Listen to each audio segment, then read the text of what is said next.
भाई जो गुरु वचन पे डट गए, कट गए फंद 84 के। अब भाई और बहनों, आपको सबूत दिखाते हैं, आपको प्रमाण दिखाते हैं आपके विश्वास के लिए। ये पुस्तक है आपकी आंखों के सामने। अभी मैंने आपको बाइबल दिखाई थी, बाइबल से आपको प्रमाण दिखाया था गुरुदेव भगवान के आशीर्वाद से। अब आपको कुरान मजीद से दिखाते हैं। कुरान शरीफ कहिए या कुरान मजीद कहिए, एक ही बात है। दोनों पुस्तकों में सेम चीज लिखी हुई है। तो ये पवित्र पुस्तक है मुसलमान धर्म की, कुरान मजीद है। हिंदी मुतरजम मा अरबी मतन, यानी इसका हिंदी में अनुवाद है। ये इसके लेखक हैं मौलाना फतेह मोहम्मद खां साहिब। और ये कहां से छपी हुई है, सब कुछ लिखा हुआ है। M Askin and company, Quran मजीद, हिंदी मुतरजम मा अरबी मतन। ये तजुर्मा मौलाना फतेह मोहम्मद खां साहिब जालंधरी, ये सब कुछ लिखा हुआ है। ये कहां से प्रकाशित हुई है? एम आस्किन एंड कंपनी, 788 हवेली आजम खां, जामा मस्जिद दिल्ली 6।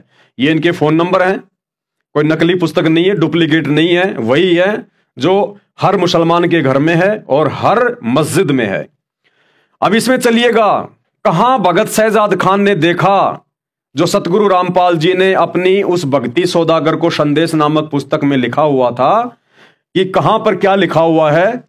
तो ये आपके सामने है भाई और बहनों। ये सूर फुरकानी 25, सूर फुरकानी 25 और आयत नंबर ये 52 से शुरू हो रही है। आयत नंबर 52 से शुरू है, 52 से 58 तक। अब देखो इसमें क्या क्या लिखा हुआ, बिल्कुल क्लियर है, आपको सब समझ में आ जाएगा। और वही है जिसने दो नदियों को मिला दिया। कौन कह रहा है ये बात? कुरान शरीफ का ज्ञान देने वाला अल्लाह कह रहा है। मुसलमान भाई जिसे अपना अल्लाह मान रहे हैं ना, थोड़ा सा ध्यान दे के सुनो। मुसलमान भाइयों का मानना है कि ये कुरान मजीद, कुरान शरीफ का ज्ञान अल्लाह ने दिया, हजरत मोहम्मद जी को दिया। तो कुरान का ज्ञान कौन कह रहा है? अल्लाह। मुसलमानों के अनुसार उनका अल्लाह कह रहा है। तो अल्लाह तो किसी और अल्लाह के बारे में बता रहा है। और क्या कह रहा है?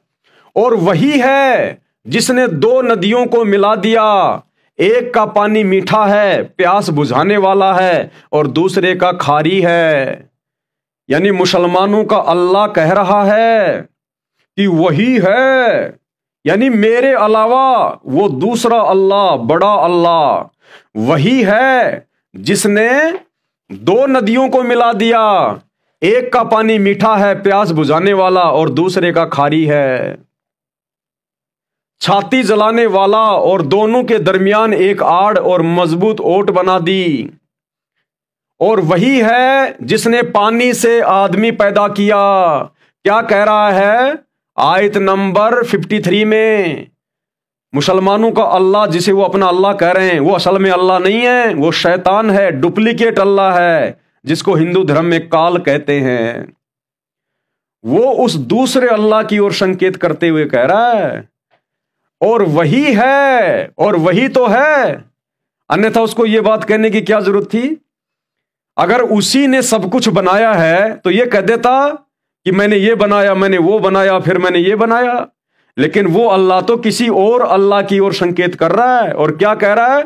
और वही तो है जिसने पानी से आदमी पैदा किया, फिर उसको नसब वाला और दामादी रिश्ते वाला बनाया।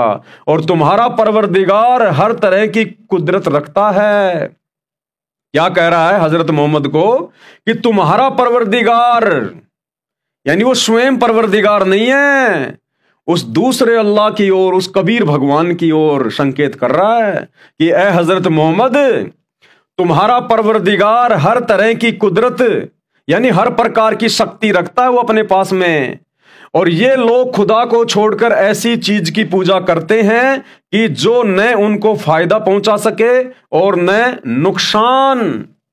और वो अल्लाह, डुप्लीकेट अल्लाह, वो शैतान, वो काल हजरत मोहम्मद को क्या कह रहा है कि ए हजरत मोहम्मद, मैं तुझे जिस अल्लाह के बारे में बता रहा हूं, मैं तुझे जिसकी कुदरत के बारे में बता रहा हूं, जिसने दो दरियाएं बनाई, एक का पानी खारा एक का पानी मीठा, बीच में आड़ बना दी, हैं, जिसने पानी की बूंद से इंसान को पैदा किया, फिर किसी का जीजा साला मामा फूफा ये रिश्ते बनाए। कहते हैं वो परवरदिगार, उसको छोड़कर ये काफिर लोग, उसको छोड़कर ये लोग ऐसों को पूज रहे हैं जो ना कोई फायदा पहुंचा सकते हैं ना कोई नुकसान दे सकते हैं। यानी उस अल्लाह को छोड़कर ये मूर्तियों की पूजा कर रहे हैं, पत्थरों की पूजा कर रहे हैं। क्योंकि उस समय पूरा मुसलमान समाज, जिस समय उस डुप्लीकेट अल्लाह ने, शैतान ने हजरत मोहम्मद के ऊपर ये आयतें नाजिर की, उस समय का मुस्लिम समाज हिंदुओं की तरह पत्थर पुजारी था, पत्थर पुजारी। बहुत सारे देवी देवताओं की पूजा किया करता था। काबा के अंदर 360 प्रकार की मूर्तियां रखी हुई होती थी। तो वो अल्लाह कह रहा है कि ये लोग उस समर्थ कादर परमेश्वर को, उस परवरदिगार को ना पहचान कर, उसको ना पूज कर, और ऐसों की पूजा कर रहे हैं, इन पत्थरों की, इन देवी देवताओं की पूजा कर रहे हैं जो ना उनको कोई नफा पहुंचाने वाले हैं और ना कोई नुकसान पहुंचाने वाले हैं। और ये लोग खुदा को छोड़कर ऐसी चीज की पूजा करते हैं कि जो उनको फायदा पहुंचा सके और न नुकसान। और काफिर अपने परवरदिगार की मुखालफत में बड़ा जोर मारता है। और काफिर, अब उस समय ये काफिर हिंदुओं के लिए नहीं कहा गया था। काफिर वो होता है जो अपने एक परवरदिगार, अपने एक अल्लाह की इबादत ना करके और बहुत सारी पूजाएं करता है, बहुत सारी इबादत करता है। तो उस समय जो अन्य मुसलमान समाज था वो एक परमेश्वर को ना पहचान कर, एक अल्लाह को ना पहचान कर और मूर्तियों की पूजा किया करता था, पत्थरों की पूजा किया करता था, तो उनको काफिर कहा गया है। यानी उस समय का जो मुस्लिम समाज था, जो भी समाज था उस समय, उनको काफिर कहा गया है कि ये काफिर लोग उस परवरदिगार की पूजा ना करके, उसकी इबादत ना करके, जिसने 6 दिन में सृष्टि रची, 7वें दिन तख्त पे जा विराजा, वो बड़ा अल्लाह, रहमान अल्लाह, उसकी इबादत ना करके और इन पत्थरों को पूज रहे हैं जो ना कोई नुकसान पहुंचा सकते ना कोई फायदा पहुंचा सकते। और काफिर अपने परवरदिगार की मुखालफत में बड़ा जोर मारता है।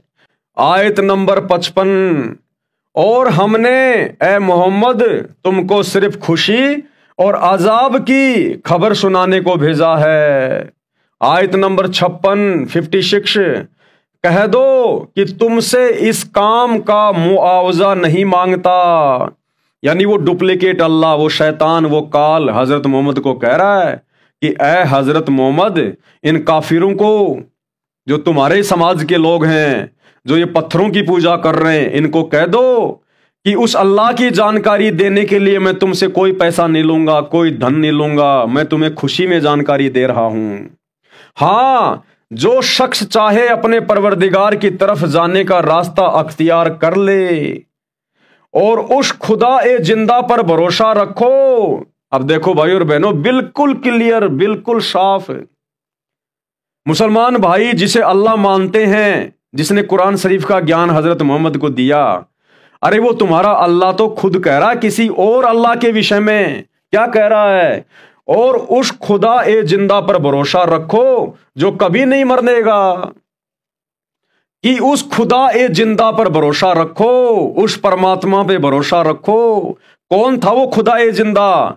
जो हजरत मोहम्मद जी को मिला था जिंदा रूप में, वो कबीर परमात्मा, कबीर अल्लाह, मुर्शिद रूप में जो हजरत मोहम्मद को मिला था, उसके विषय में वो डुप्लीकेट अल्लाह, वो शैतान जिसे मुसलमान अपना भगवान कहते हैं, वो संकेत कर रहा है। वो कह रहा है हजरत मोहम्मद को, क्या कह रहा है? और उस खुदाए जिंदा पर भरोसा रखो जो कभी नहीं मरेगा। अब अगर अविनाशी, कभी ना मरने वाला, अगर मुसलमान भाई जिसे अपना अल्लाह कहते हैं अगर वही होता, तो फिर वो ये क्यों कहता कि उस खुदाए जिंदा पर भरोसा रखो जो कभी नहीं मरेगा? इसका मतलब जो हजरत मोहम्मद को कुरान का ज्ञान दे रहा है वो तो मरने वाला है, वो तो सदा जिंदा रहने वाला नहीं है, वो अविनाशी नहीं है, क्योंकि वो तो अपने से और किसी अन्य खुदा ए जिंदा पर जो कभी भी मरने वाला नहीं है उसकी ओर संकेत कर रहा है। तो मुसलमान जिसे अपना अल्लाह कह रहे हैं वो भला अविनाशी कहां हुआ? तो ये जो डुप्लीकेट अल्लाह है, जो शैतान है, जो काल है, इसकी जन्म और मृत्यु होती है। ये अविनाशी नहीं है, ये रहम दिल अल्लाह नहीं है, ये तो जबरदस्ती अल्लाह बना बैठा है। अब इसका पर्दाफाश होगा। सतगुरु रामपाल जी ने पूरा पर्दाफाश करके रख दिया है, हर धर्म के धर्म ग्रंथों को दिखा दिखा के। तो क्या कह रहा है वो मुसलमानों का अल्लाह? और उस खुदाए जिंदा पर भरोसा रखो जो कभी नहीं मरेगा, और उसकी तारीफ के साथ तस्बीह करते रहो, और वह अपने बंदों के गुनाहों से खबर रखने को काफी है। यानी वो सबके विषय में जानता है। मुसलमानों को अल्लाह कह रहा है कि मैं जिस अल्लाह की बात कर रहा हूं ना, जो सबसे बड़ा है, जो मेरे से भी बड़ा है, जो खुदाए जिंदा है, जो कभी नहीं मरता, वो सबके विषय में जानकारी रखता है, सबकी खैर खबर रखता है। कौन पाप कर रहा है और कौन पुण्य कर रहा है। जो गुरु बचन पे डट के कट गे फंद 84 के, कट गे फंद 84 के, कट गे फंद 84 के।